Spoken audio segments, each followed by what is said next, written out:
जब हम जीवन को केवल आंखों से देखते हैं तो बहुत कुछ छूट जाता है, पर जब हम मन की आंखें खोलते हैं तो संसार भीतर से चमकने लगता है। यही है आध्यात्मिकता, यानी बाहर की नहीं, भीतर की यात्रा। मनुष्य का शरीर नश्वर है, एक दिन मिट जाएगा, लेकिन जो इस शरीर के अंदर है, आत्मा, वह शाश्वत है, अमर है। हर इंसान में एक प्रकाश है जिसे हम कभी ध्यान से नहीं देखते।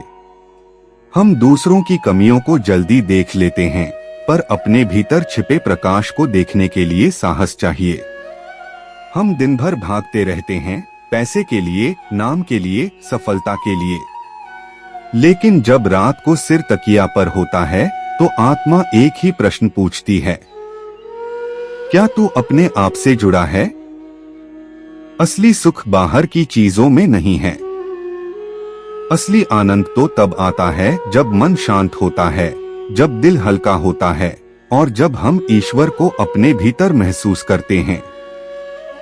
ईश्वर कहीं दूर नहीं है, वह तुम्हारे अंदर है। जैसे समंदर की हर बूंद में नमक होता है, वैसे ही हर जीव में परमात्मा है। ध्यान, प्रार्थना, सेवा, ये 3 मार्ग हैं आत्मा से जुड़ने के। जब हम ध्यान करते हैं तो अपने मन की परतें खोलते हैं। जब हम प्रार्थना करते हैं तो अहंकार को नीचे झुकाते हैं, और जब हम सेवा करते हैं तो आत्मा को विस्तार देते हैं। आज की भागदौड़ में हम खुद को ही भूलते जा रहे हैं। सोचिए, अगर मोबाइल चार्ज नहीं हो तो हम परेशान हो जाते हैं, लेकिन अगर हमारा मन और आत्मा थक जाए तो हम उसे आराम देना भूल जाते हैं।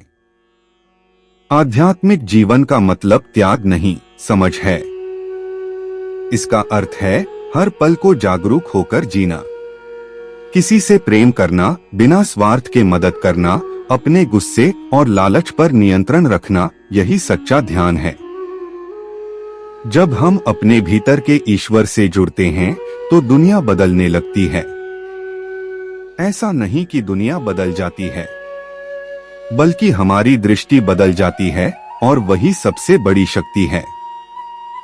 इसलिए कुछ देर रोज खुद से मिलिए, चुपचाप बैठिए, गहरी सांस लीजिए और अपने हृदय की आवाज सुनिए, क्योंकि वहीं से शुरुआत होती है असली यात्रा की, आत्मा से परमात्मा की ओर।